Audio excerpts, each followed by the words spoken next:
Assalamualaikum warahmatullahi wabarakatuh. Ketemu lagi dengan saya Uci di podcast Ngobrol Asik Aja. Alhamdulillah hari ini kita sudah kedatangan tamu spesial. Alhamdulillah di sini ada Kak Nur Hasanah atau nama bekennya nih Kak Ana NH. Halo Kak Ana NH. Assalamualaikum Kak Uci. Ya, waalaikumsalam warahmatullahi wabarakatuh. Sehat ya Kak ya? Alhamdulillah sehat. Alhamdulillah sehat. Nah sobat muda, hari ini kita akan ngobrol dengan Kak Ana NH. Kita akan kulik gitu ya bagaimana kegiatan atau aktivitas beliau yang semoga bisa menginspirasi gitu ya sobat muda sekalian dalam kehidupan sehari-hari nanti. Nah, kita akan kulik lagi, kenalan lebih lanjut lagi. Pokoknya kita gali apa aja gitu ya. Pasti ada banyak inspirasi yang bisa kita dapat gitu ya. Beliau nih Masya Allah sekali gitu ya. Kak Ana NH ini sebenarnya kakak kelas aku sih ya. Jadi sebenarnya udah kenal lama ya dari SMA tuh udah kenal gitu ya. Pernah satu organisasi juga kita dulu di Rohis ya Kak Ana ya. Dulu apa sih departemen pertama tuh aku departemen Batual. Nah Kak Ana ini dulu koordinator putri ya, baca tulis Al-Quran tuh ya. Jadi di SMA dulu udah kita ketemunya di situ gitu. Betul ya. Kalau sekarang aktivitasnya Kak Ana nih apa aja nih? Aktivitas apa pribadi atau organisasi atau apa gitu kan ya? Banyak banget kan sobat muda nih, mau yang mana dulu nih, aktivitas pribadi atau organisasi? Kita tanya pribadinya dulu ya, gimana nih kalau aktivitasnya? Aktivitas pribadi ya di rumah aja sih, di rumah aja, online marketing gitu. Ya, untuk pribadi ya. Tapi kalau aktivitas organisasi, alhamdulillah Allah izinkan bisa ikut di Kriya Mandiri. Ya Kriya Mandiri. Alhamdulillah diamanahi di departemen atau bidang apa ini? Jadi ketua departemennya PSDM ya. Yang ngurusin orang-orang. Ngurusin orang ya. SDM ya, sumber daya manusia ya. Ngurusin orang-orang, ngurusin manusia nih. Kemudian ada juga di teman cerita IDN, ya teman cerita. Kemudian tambah kalau di rumah itu jadi pendamping majelis taklim ya, atau guru ngaji kampung lah gitu. Masya Allah tuh teman-teman ya sobat muda, Masya Allah nih ada dari marketing ya sampai ke ngurusin manusia-manusia, terus juga jadi guru ngaji nih ya, guru ngaji. Alhamdulillahirabbil alamin nih, Masya Allah gitu ya. Jadi aktivitasnya sehari-hari padat nih ya kayaknya nih ya. Setiap hari pasti ada ya, alhamdulillah kegiatannya kayak gitu. Tapi kalau background ininya apa sih pendidikan waktu habis SMA, kuliahnya?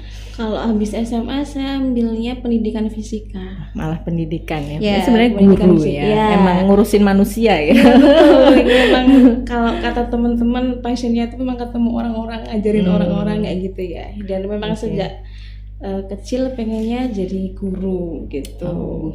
Jadi basic guru itu sudah dari sejak kecil. Jadi SMP itu sudah dimintai bantuan untuk ngajar TPA gitu. SMP ngajar TPA, lanjut SMP udah jadi guru ya ibaratnya gitu ya. Jadi bantuin nih kakak-kakak senior gitu untuk ngajarin adik-adik baca Iqra kayak gitu. Lanjut SMA, kemudian ya udah kuliah juga masih tetap bedanya kalau waktu SMP kan masih setara adik kelas gitu ya, atau SD gitu kan. Muridnya muridnya itu SD, tingkat SD gitu. SMA juga tingkat SD. Cuma bedanya kalau pas kuliah sudah bukan anak-anak SD lagi gitu. Jadi lebih tinggi gitu ya. Muridnya maksudnya mahasiswa kayak gitu. Malah ibu-ibu. Oh ya, ibu-ibu ya. Karena kalau majelis taklim di kampung itu kan memang biasanya yang ngadain atau kebanyakan ibu-ibu ya. Jarang kan ada majelis taklim bapak-bapak gitu kan. Makanya ya ibu-ibu yang saya bina gitu. Jadi itu malah backgroundnya pendidikan fisika, tapi pernah ngajar fisika? Pernah. Jadi guru fisikanya pernah ya? Alhamdulillah. Oke, Jadi berapa tuh? tidak dosa-dosa merasa bersalah banget gitu ya. Belajarnya Pernah lurus ya? Belajarnya kan kuliahnya fisika gitu ya, Hmm. tapi kok sekarang lebih concernnya di ngaji gitu. Tapi memang pernah benar-benar ngajar IPA waktu itu. Kapan tuh maksudnya? Itu Mungkin tahun 2009 saya 2009. mulai ngajar IPA karena tingkatnya SMP. oh ya, guru Ya meskipun SMP. juga dipisah juga sih, kalau IPA itu kan ada kimia, fisika, biologi Iya, gitu iya. kan ya, tapi saya lebih ke fisikanya. Fisika, sesuai gitu. ininya Ya ya. sesuai dengan apa yang saya pelajari Dipelajari waktu waktu kuliah. kuliah. Gitu. Makanya nggak merasa dosa-dosa amat gitu.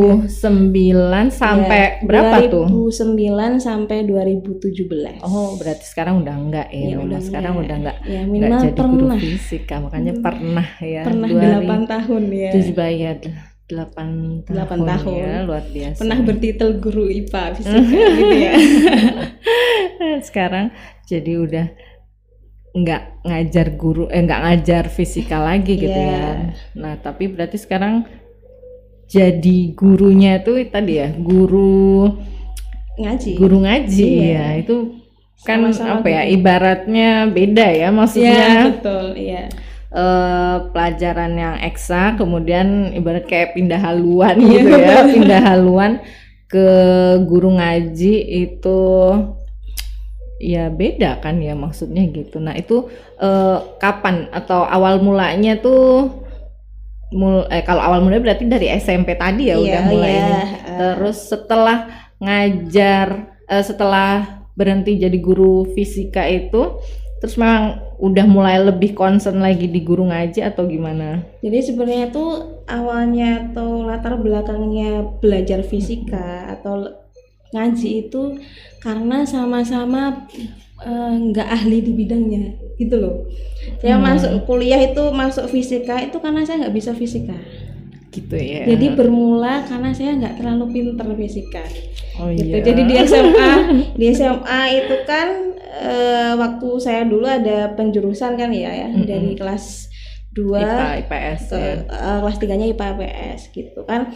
Ke IPA-nya itu ada syaratnya kan minimal nilai mata pelajaran eksak, waktu itu ada matematika, fisika, kimia, biologi itu harus 28 di total.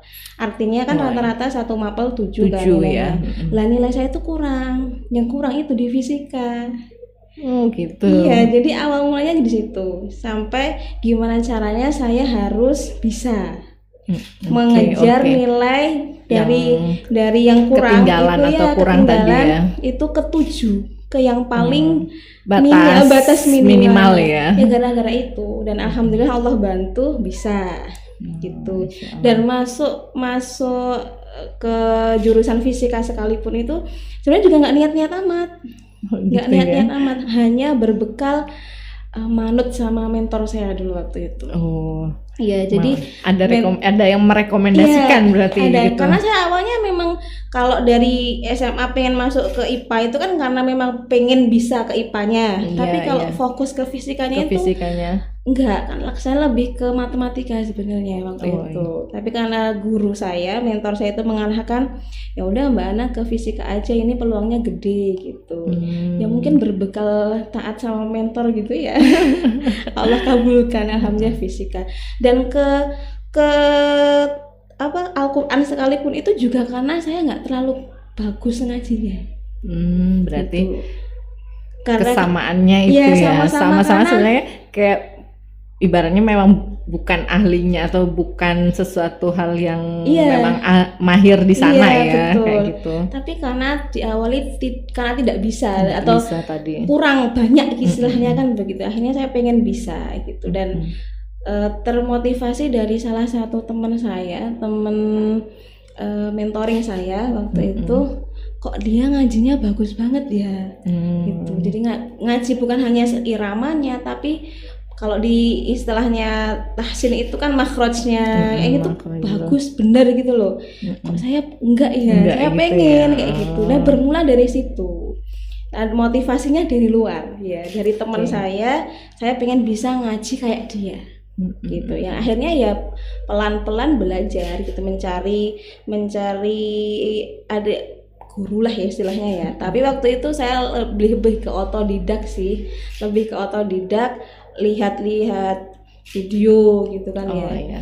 Dan saya mulai concern ke tahsin itu sebenarnya tahun 2016 akhir.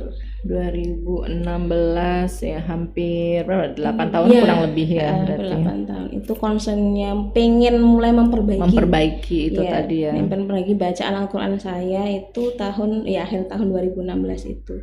Itu terus alhamdulillah ketemu guru ya. Meskipun nggak bisa privat ya. Bareng-bareng kayak gitu ya di majelis itu. Kelompok. Kelompok. Kan kelompoknya tapi banyak, lebih dari 15 orang. Gitu. Jadi kan kelas, tidak ibarat kelas agak besar ya iya, berarti agak ya. besar, mana yang ngajar itu ustadz. Gitu. Jadi kan agak nggak terlalu nyaman kan ya kalau kita canggung ketika gitu ya. Praktek kayak gitu. Dan sampai akhirnya ya saya harus memperbaiki terus gitu kan. Mulai dari situ lihat-lihat video di YouTube gitu. Yang kira-kira mudah saya ikuti itu saya praktekkan sendiri di rumah kayak gitu. Nah, mulai dari situlah saya tularkan ilmu itu yang saya dapatkan ke ibu-ibu di kampung kayak gitu. Ya, itu karena majelis taklim Ya. tadi ya di majelis. Itu berapa kelompok tuh kalau ibu-ibu nih sekarang? Itu kalau awalnya dulu kan terbentuknya tahun 2009 ya. 2009. Ya. Iya. Tadi berapa? Ini hampir udah 15 tahun. Iya, 15 tahun Ya, alhamdulillah masih bertahan sampai sekarang karena pertolongan Allah ya. Alhamdulillah. Ya Jadi Allah, dari 2009 itu masih bacaan Al-Qur'an saya masih amburadul. Jadi tapi kepedean. udah berani Iya, kan ngajar ada ya, ibaratnya. udah ada jiwa gitu ya Kak ya, jiwa ngajar gitu Jiwa, Kak ya. Jadi meskipun passion ya kalau kata anak sekarang. meskipun nih. belum terlalu mahir tapi karena ada seruan atau kalau bahasa panggilan jiwa gitu Wah, kan ya, mantap ya, bahasanya. panggilan jiwa nih ya, Aduh, sobat panggilan muda. jiwa mengajar gitu kan ya.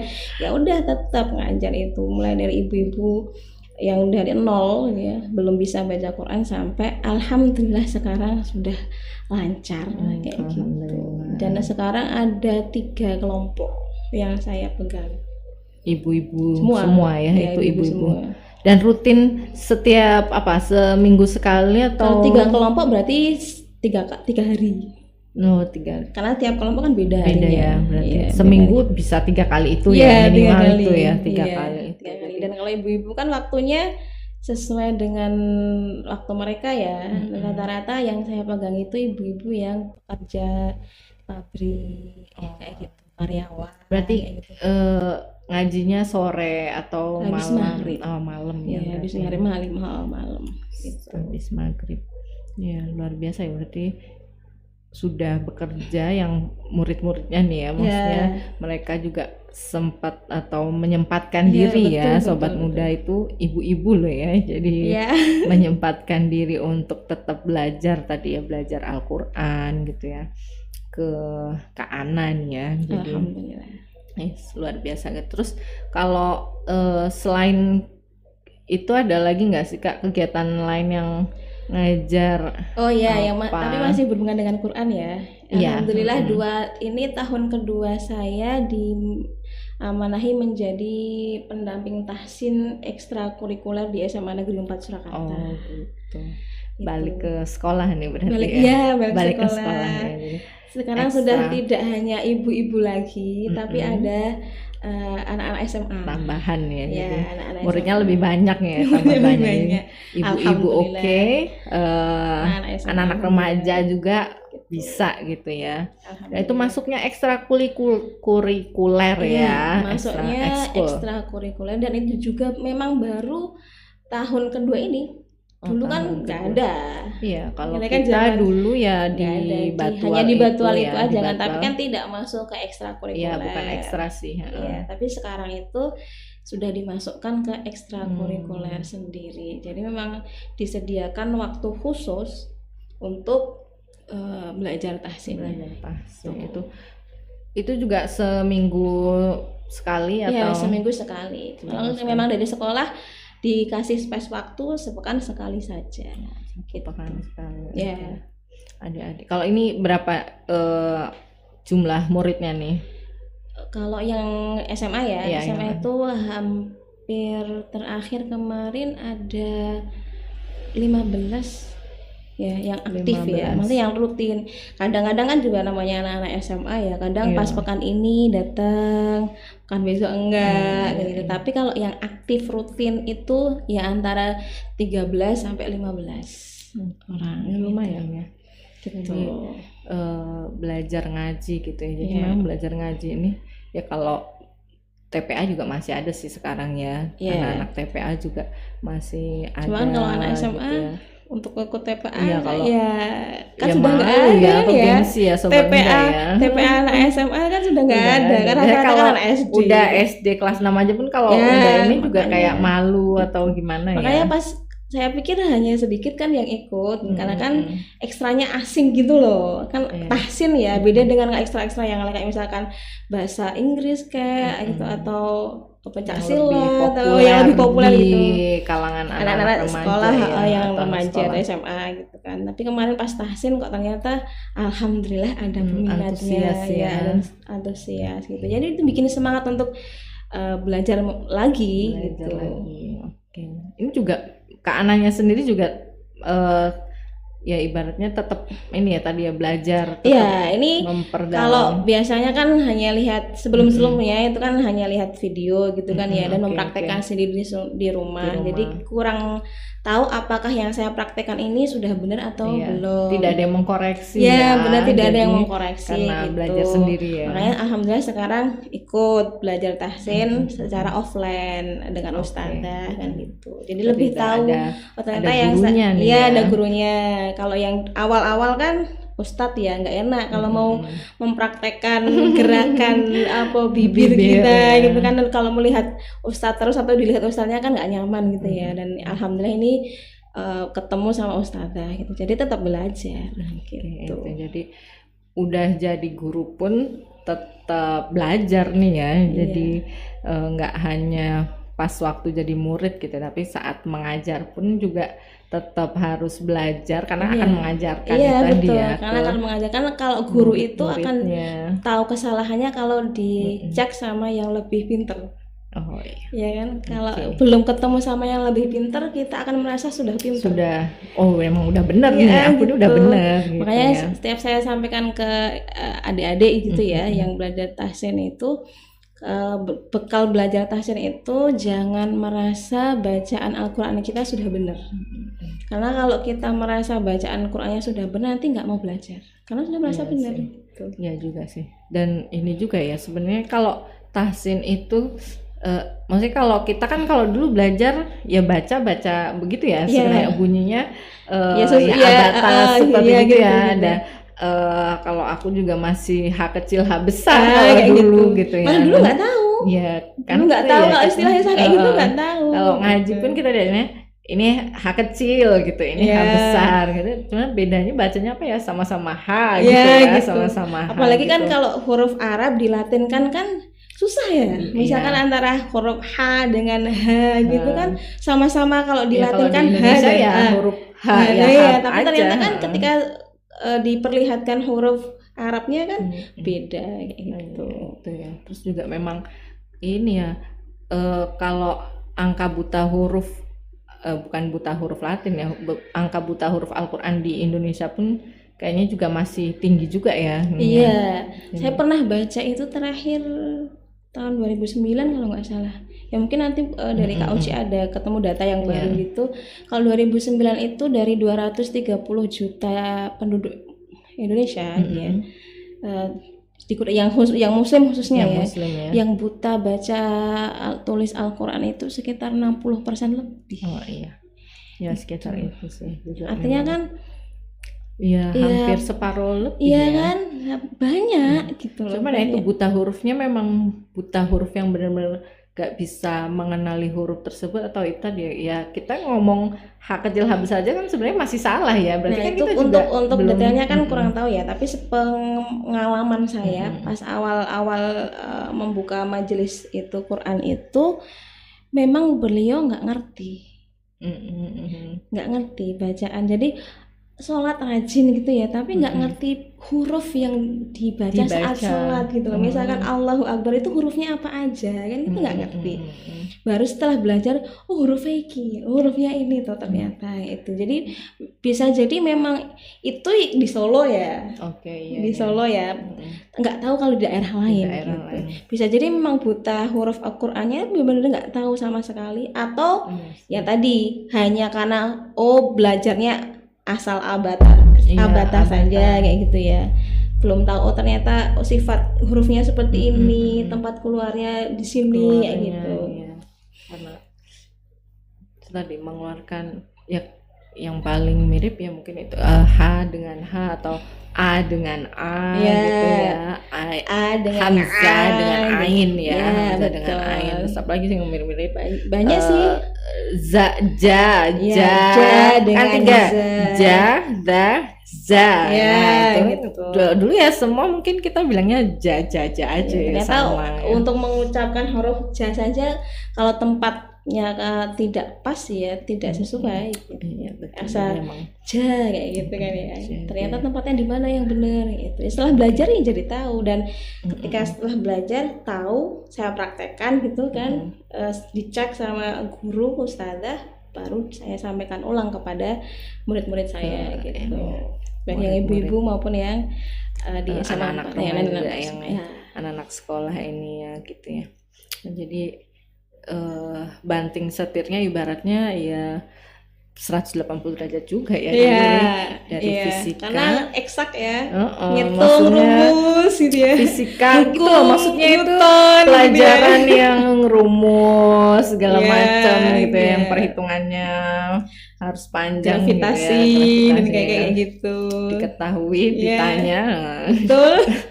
Khasnya orang fisika itu begitu, khasnya guru fisika ketika diketahui mengajarkan apa, gitu ya, ditanya kan, apa, baru jawab ya, begitu, cerinik gitu ya. Terus banting setir tadi ya ke Quran gitu loh. Nah itu tuh apa sih maksudnya, dari ya ibaratnya banting setirnya itu gimana gitu maksudnya awalnya, atau iya kalau titik baliknya, kenapa kok akhirnya mau ngajar Quran? Itu sebenarnya dimulai dari ibu saya meninggal.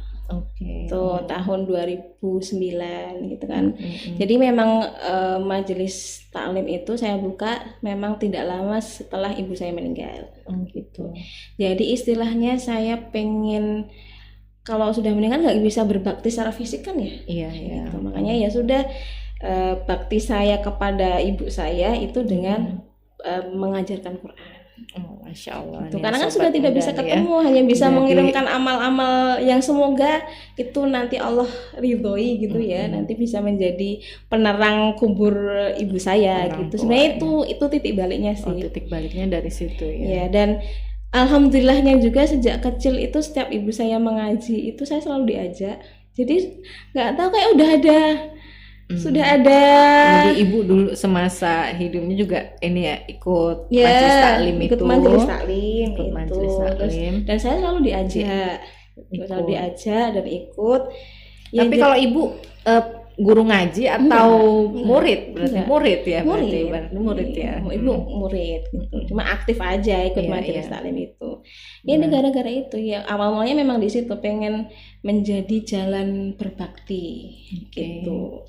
Kemudian yang kedua ya bentuk kepedulian istilahnya, setelah lihat data yang tadi kan ya saya diajari sama guru yang buta huruf Quran gitu kan. Saya diajarin sama guru ngaji saya itu, kamu itu hidup bukan untuk dirimu sendiri gitu.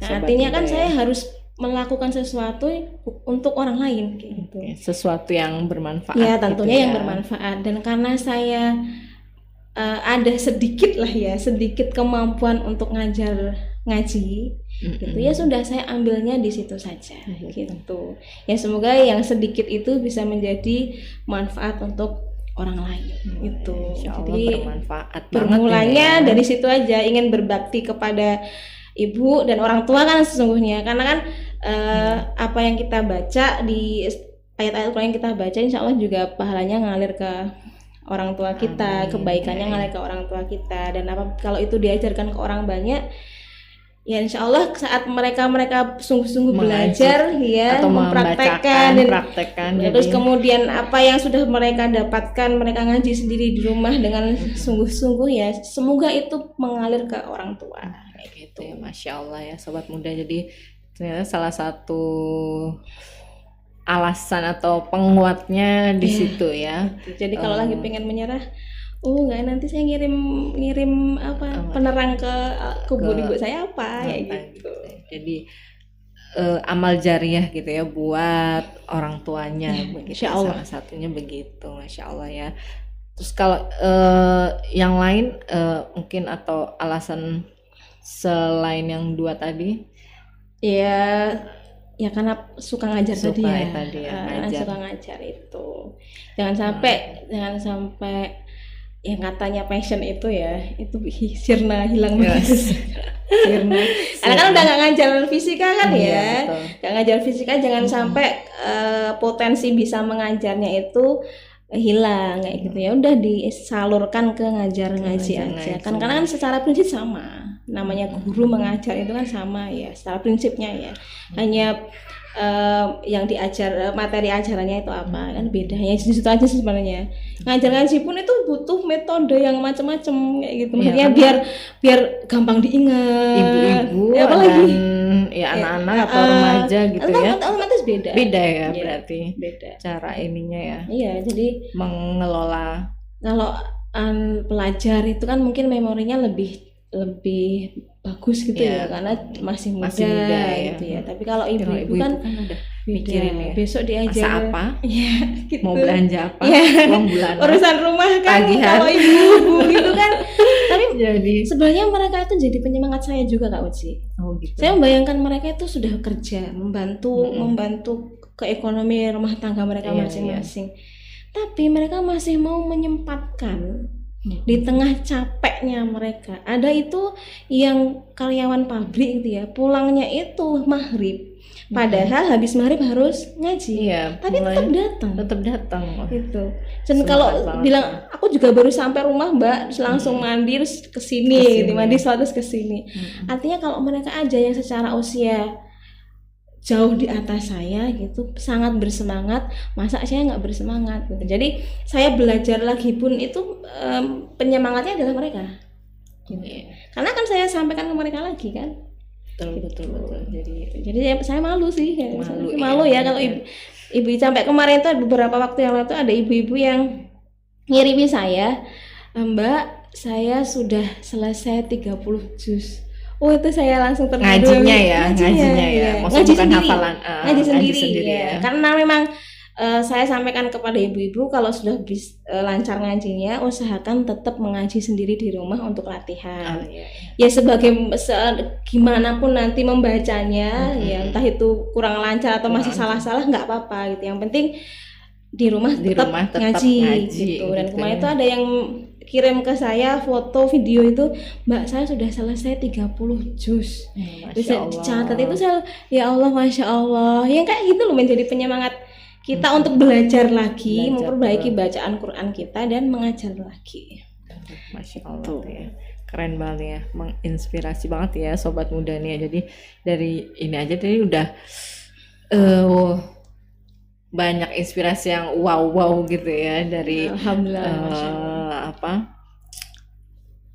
berbaktinya gitu ya kepada orang tua, jadi amal jariah, kemudian juga tentang semangat belajar ya gitu ya, semangat belajar sama-sama capek gitu ya, mungkin muridnya lebih capek karena muridnya adalah ibu-ibu gitu, tapi malah jadi penyemangat buat kita belajar terus gitu. Betul.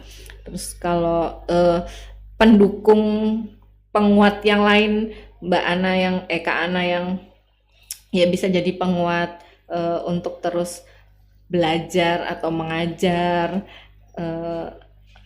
itu tetap keluarga yang pertama.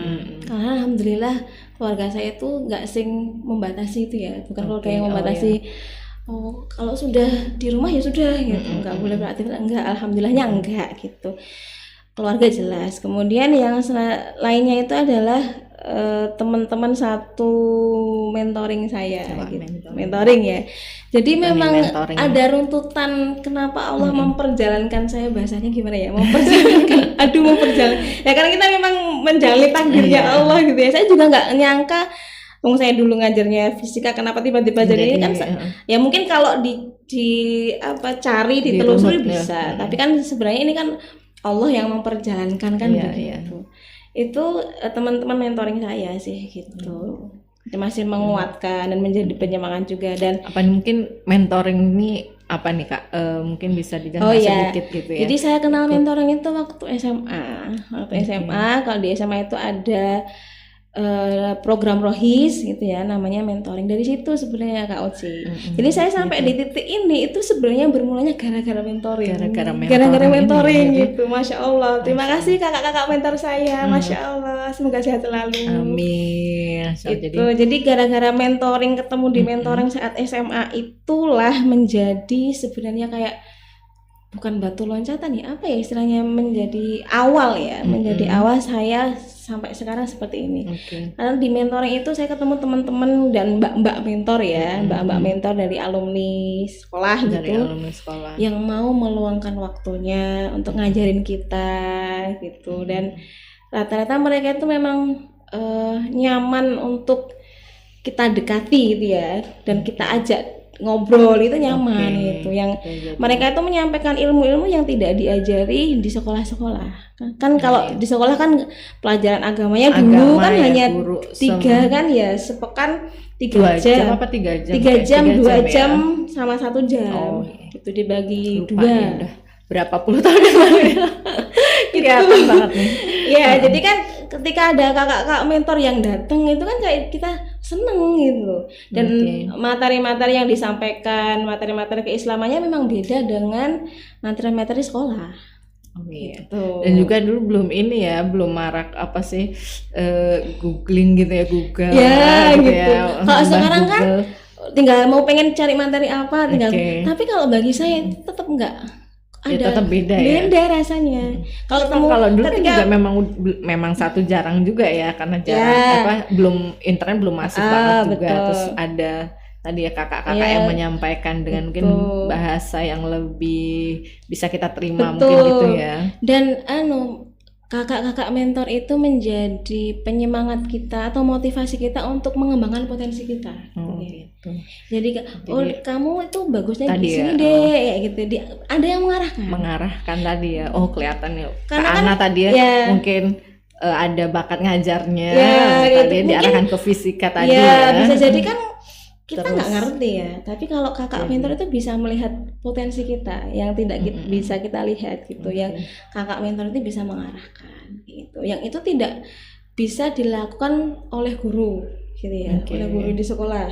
Dan kalau mentoring itu kan hanya sedikit Kak ininya, kelompoknya, pesertanya itu kan paling banyak itu waktu itu saya SMA 8 orang lah ya, 8 orang itu.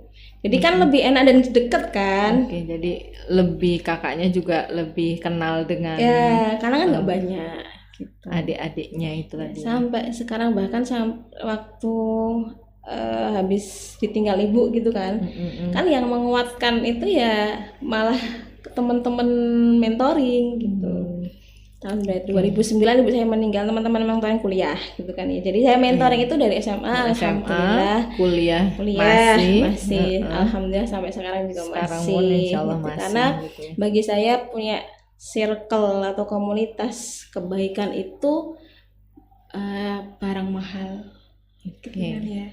Karena kan tidak semua orang Allah berikan kesempatan untuk ketemu dengan circle-circle kebaikan itu. Masya Allah nih, inspirasi lagi nih ya sobat muda nih. Mentoring itu kalau bagi saya, kalau sudah dikasih kesempatan oleh Allah ketemu mentoring gitu ya, punya circle, nggak usah banyak-banyak kan ya, 10 orang gitu. Tapi di situ concern untuk menjaga dalam tanda petik kewarasan jiwa gitu, gitu kan ya. Ini ya mental health ya. Nah kan kalau sekarang, apalagi sekarang kan isunya begitu kan ya.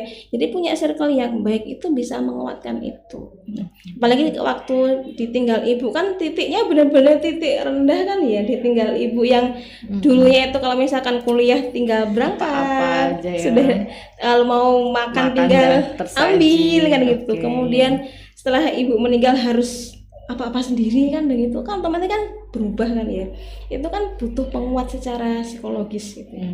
Dan itu saya dapatkan dari teman-teman mentoring. Meskipun ketemunya hanya sepekan sekali itu, tapi kalau sudah ketemu itu melihat wajahnya, melihat wajah teman-teman, melihat wajah mentor itu senang ya. Jadi itu yang membuat saya sampai sekarang di titik ini. Allah perjalankannya begitu, memperjalankan saya dari yang fisika ke Quran itu gara-gara mentoring sebenarnya. Oke, Masya Allah ya, ini memang inspiratif banget gitu ya. Jadi dari perjalanan gitu. Takdir SMA, satu ke takdir dari ya jalan menjalani takdir satu ke takdir lain, salah satunya tadi ya, jadi benang merahnya itu ada di mentoring. Ada di mentoring itu ya Kak ya. Alhamdulillah gitu. Dan sekarang juga alhamdulillah masih terus ya istiqomah, alhamdulillah masih istiqomah untuk ikut mentoring kayak gitu. Jadi memang penting banget ya berarti buat Mbak Ana, buat Kak Ana. Iya, kalau bagi saya mentoring itu sangat penting. Itu karena kalau mungkin kalau taklim gitu lebih dari, atau kajian-kajian tablik akbar kayak itu yang orangnya banyak, itu juga penting. Tapi tidak bisa kita sedekat kalau hanya 10 orang. Jadi mau curhat ke 100 orang kan nggak mungkin.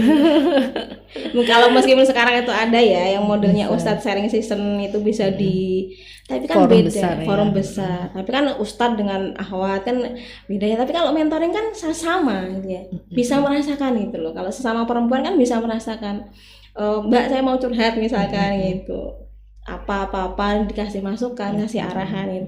Tapi kadang nggak harus begitu, hanya ketemu aja. Ketemu aja hihi gitu kan ya. Meskipun di mentoring itu materi keagamanya tidak sebanyak yang di kajian-kajian, tapi feel-nya ke kita, ke batin kita tuh malah lebih dapet gitu ya berarti. Mungkin nggak sampai nangis-nangis gitu ya. Kalau di kajian-kajian itu kan ada muhasabah bareng misalkan, terus nangis ya. Mungkin kita nggak sampai nangis, tapi kita bisa dekat gitu, saling mendekat satu dengan yang lain. Apalagi di semakin bertambah usia gitu kan, katanya itu circle-nya semakin kecil kan ya. Makanya udah nggak terlalu ingin punya teman yang banyak banget gitu ya maksudnya. Kalau teman sosialisasi mungkin bisa banyak, teman muamalah mungkin bisa banyak gitu, teman relasi bisa banyak, tapi teman yang bisa dekat gitu untuk menjaga keimanan kita itu kan semakin bertambah usia semakin sedikit kayak gitu. Kalau mungkin pas SMA bisa hahi nongkrong dengan banyak teman, atau kuliah gitu ya. Saya kalau dulu kuliah punya teman nongkrong sendiri, punya teman ngaji sendiri, teman belajar sendiri, kan sudah berapa macam-macam. Tapi semakin kesini enggak, kita hanya bukan hanya ya, tapi lebih nyaman ketika kita punya circle yang sedikit, teman yang tidak terlalu banyak, tapi bisa membantu mengupgrade keimanan kita kepada Allah. Itu, Masya Allah ya, luar biasa. Jadi sangat penting banget ya berarti sobat muda nih. Jadi bisa salah satu jalan meraih ya, bisa sampai di titik kesuksesannya masing-masing, bisa salah satunya itu ya dengan jalan ikut mentoring nih ya. Kalau di lingkungan sekitar sobat muda ada gitu ya kegiatan mentoring itu, atau silakan nanti diikuti. Ini bisa ikut, atau nanti kalau mau join ke Kak Ana gimana nih? Boleh ya. Bisa ya kayak nanti bisa ya nanti lewat nanti di Kriya Mandiri bisa di Kriya Mandiri itu bisa kalau pengen sekolahnya. Dan alhamdulillah juga karena mentoring itu saya jadi bisa belajar ngomong di depan, ini kan jadi berani ya. Gitu kalau dulu enggak berani. Berani. Meskipun dibilang orang kamu tuh cerewet, tapi kalau belum ngomong kayak gini ya, di depan ya, atau gitu nggak berani, tapi itu bisa dilihat oleh mbak mentor saya. Ayo dek dicoba kayak gitu. Dia menumbuhkan keberanian gitu. Jadi kalau ada teman-teman yang belum kenal mentoring atau pengen kenal mentoring, bisa nanti kontak di Kriya Mandiri ya. Kriya Mandiri promosi ya sobat muda ya. Jadi Kak, saya pengen ikut mentoring di sekolah saya belum ada mentoring, belum ada mentoring nih, gitu ya. Boleh ya, berarti ya, bisa boleh, nanti gitu kontak ya. Kak Ana nih ya, gimana biar bisa merasakan gimana sih mentoring itu. Mentoring gitu itu ya gimana gitu ya, nanti serunya kayak apa sampai bisa menjadi tadi ya penguat gitu ya. Kalau Kak Ana bilang menjadi penguat apa kewarasan gitu ya, atau jiwa raga. Aduh, Masya Allah sekali gitu ya. Jadi alhamdulillah nih ya sobat muda, nih dari obrolan kita nih udah banyak banget gitu ya inspirasi yang bisa kita dapat gitu ya dari Kak Ana gitu ya. Jadi yang aktivitasnya sehari-hari ini luar biasa tadi ya. Hampir setiap hari mungkin berarti ya minimal tadi ya seminggu 3 kali ada jadwal ada. Jadi kalau yang di SMA 4 itu hari Selasa. Oh iya itu. Di tiap hari satu-satu ya. Satu-satu hampir setiap hari loh yang di tadi yang 3 kayaknya Majlis Taklim yang 3. Belum lagi tadi yang ekskul di SMA 4 gitu ya. Kemudian belajar sendiri, belum lagi belajar sendirinya lagi. Ya, memang harus mengorbankan waktu ya. Mengorbankan waktu ya. Dan harus menyisihkan juga waktu. Kalau tidak mengalokasikan waktu untuk belajar dan mengajar. Masya Allah gitu ya. Jadi hari ini kita banyak belajar gitu ya dari Kak Ana tentang menjadi pembelajar gitu ya. Kemudian bagaimana ada faktor-faktor pendukung atau penguat gitu ya untuk bisa bertahan tadi jiwa dan raganya biar tetap sehat, juga kemudian ya semangat belajar juga, kemudian sampai yang sekarang ini gitu ya. Jadi Kak Ana yang sekarang ini juga salah satu jalannya itu dia melewati ya itu jalur sudah Allah pilihkan lah pokoknya, dipilihkan begitu ya udah diterima aja. Oke gitu, mungkin ada closing atau pesan-pesan nih buat sobat muda nih Kak Ana. Ya, untuk teman-teman semua sobat muda ya, mumpung masih ada waktu gitu ya, manfaatkan sebaik mungkin untuk mengupgrade potensi-potensi kita yang sudah Allah titipkan gitu ya. Dan kalau memang merasa belum mampu mengetahui potensi itu, bisa cari kakak-kakak mentor yang akan memandu kita gitu ya.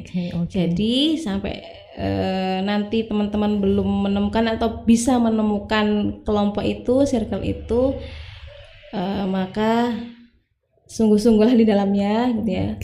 Bertahan dengan segala kondisinya itu, dan bahwa gara-gara mentoring Allah akan memperjalankan kita itu di tempat-tempat yang baik dengan circle-circle yang baik. Jadi mentoring itu penting, so join mentoring. Alhamdulillah gitu ya, ini ngobrol sorenya bermanfaat dan sangat menginspirasi gitu ya untuk sobat muda. Terima kasih Kak Ana untuk waktunya hari ini. Semoga bisa ketemu lagi ya di podcast selanjutnya dengan tema-tema yang lebih menarik, lebih inspiratif lagi gitu ya. Baik sobat muda sekalian, itu tadi obrolan singkat kita gitu ya dengan Kak Ana. Sampai jumpa lagi gitu ya di podcast selanjutnya, ngobrol asik aja. Sekian dari saya. Assalamualaikum warahmatullahi wabarakatuh. Waalaikumsalam warahmatullahi wabarakatuh. Asik.